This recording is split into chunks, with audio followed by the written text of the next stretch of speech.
Welcome all to today's 27 Google Class session. So in this session, we'll be discussing about the rigid payment failures. And so in this session, we will be highlighting more about the different types of distresses, especially the flexible functional as well as the structural distresses and its measurements. We will also throw light on the different properties of concrete as well. And so, as you all know, functional distress is a distress that is dependent upon the individual's perception of a failure. So, it is normally measured in terms of surface unevenness, scaling or raveling, and then spalling of joints, formation of shrinkage cracks, change in surface texture. So, these are some of the common types of functional distresses. Structural distresses mainly involves cracks as well as settlement of embankment or subgrade. Even the mud pumping can also be considered as a structural distress. Now, coming to the deterioration of pavement, functional distresses, the first one is surface unevenness. This is measured using bump integrator, and the range of bump integrator values, that is unevenness index values, is from 2200 to 3000 to enable the classification of the payment, I mean the condition of the payment. If it is less than 2200 mm per kilometer, we consider that as a good payment. If it is greater than 3000, it is considered as a poor payment. And the causes for this one is basically the settlement of the embankments and formation of dips and depressions near the joints. And diamond grilling is a technique that can be used in order to remove the bumps, and a thin layer of concrete is removed from the surface by the grinding process. I would also like to show you this video that is there, especially related to the surface grinding. There's a diamond grinding.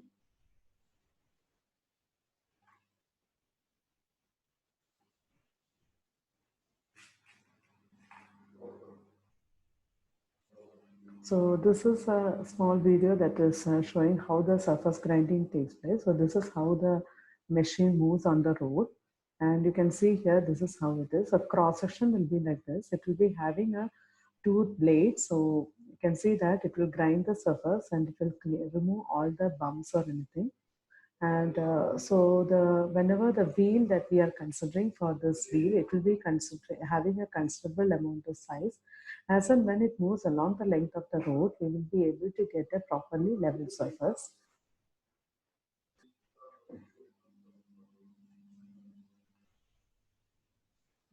And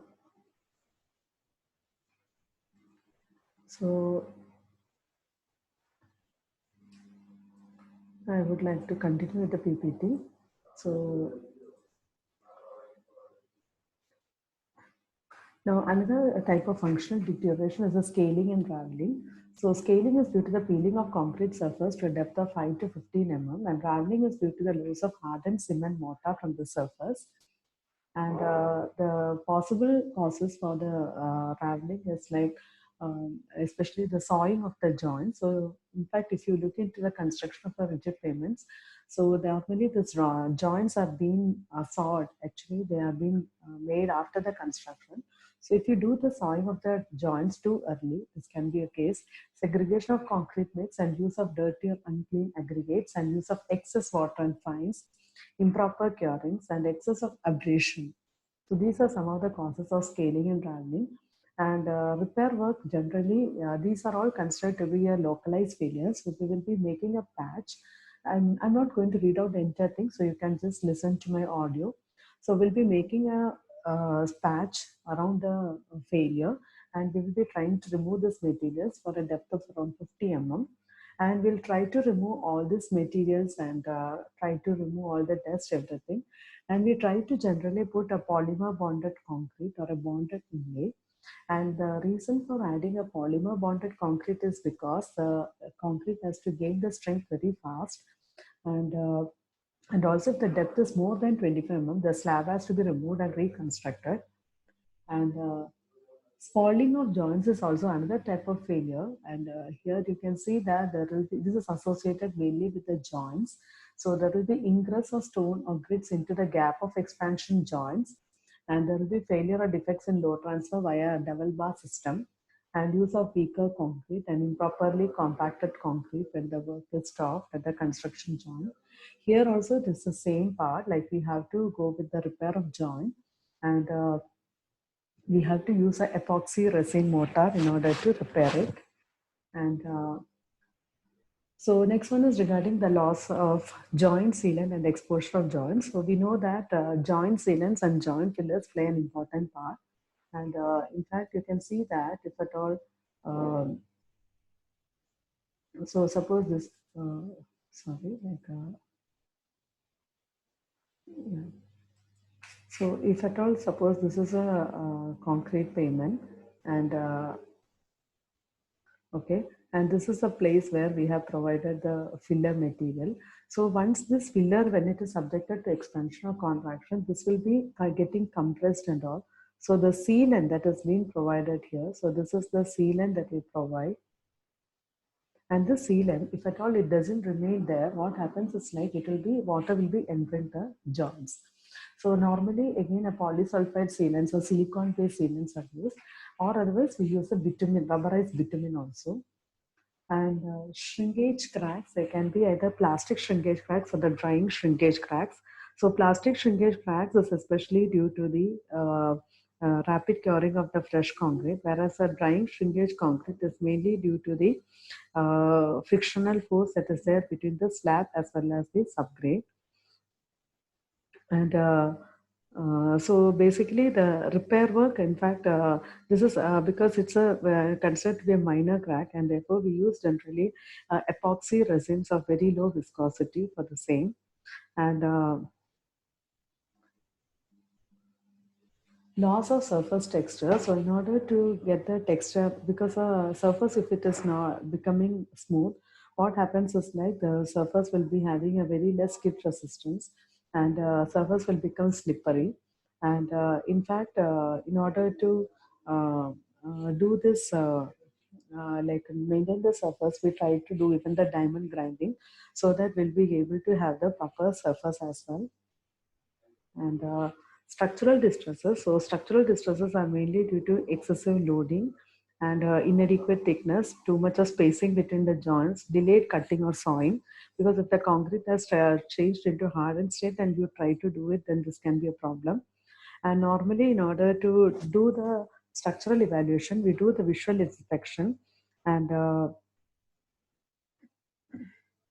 visual inspection, conduct the deflection studies at identified locations, including the joints, to check for the load efficiency, and conduct a non-destructive test on concrete core and conducting tests to estimate its compressive strength.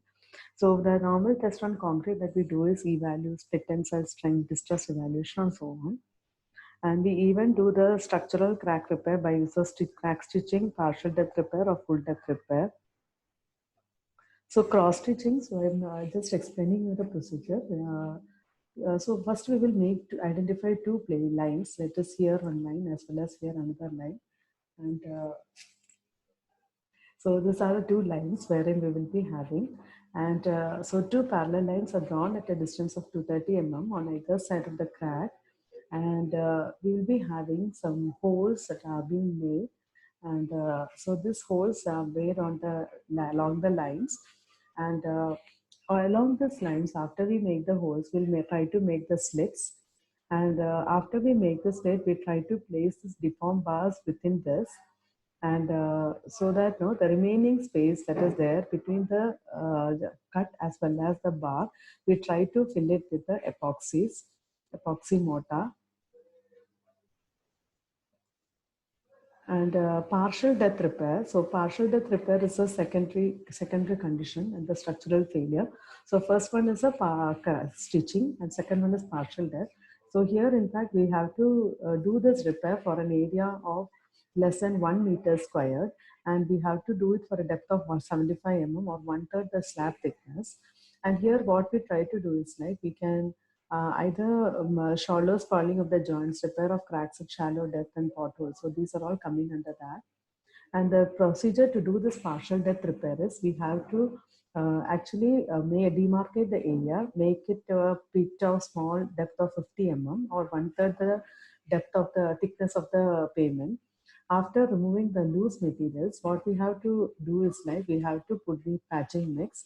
But sometimes what happens is like the patching mix, whenever you try to put it, um, what happens is like it will be you require so much of amount of the concrete.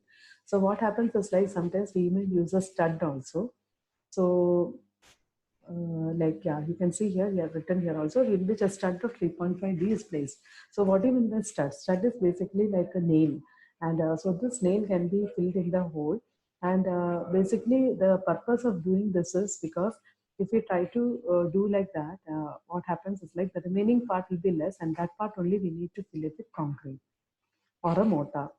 And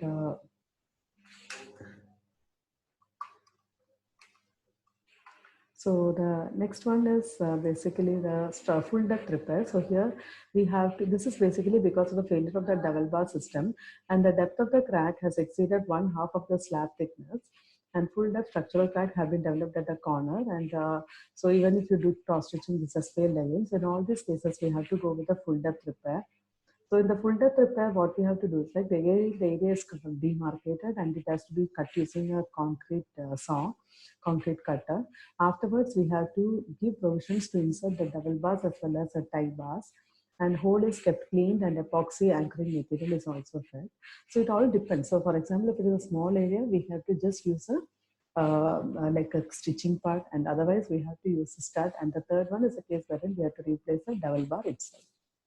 So this represents the extent of the structural weakness of the pavement and accordingly the way in which it can be cured. And as a part of strengthening of concrete pavement, sometimes we even provide a bituminous overlay or a cement concrete overlay over a cement concrete pavement, or an unbonded concrete overlay that has also been provided. So bituminous overlay over a concrete pavement. So in this case, what happens is like we try to provide a bituminous overlay over a concrete pavement. This is the normal thing that we generally see on the roads. And especially in the roads that are there in the military areas, after it has been subjected to lots of distresses, nowadays we can see that they try to provide a bituminous overlay. But the problem with the bituminous overlay is that these cracks will be developed along the bitumen itself, above the joints, and this will be creating a failure. And second one is a cement concrete overlay over a cement concrete pavement. So this is one of the best way wherein like you can have a concrete overlay being placed. But sometimes this can be an unbonded concrete overlay. So in this case, above the concrete overlay as well as the existing concrete pavement, we have a bituminous overlay. So then only we will be providing a overlay, because it will not be bonded with the existing concrete pavement. That is the meaning. So in this case, if at all H0 is the thickness of overlay, HM we have to estimate. HM represents the thickness of the concrete pavement for the proposed traffic. I mean, because of the increase in traffic only, the pavement has failed, right? So for that traffic, how much is the thickness required, we have to find out.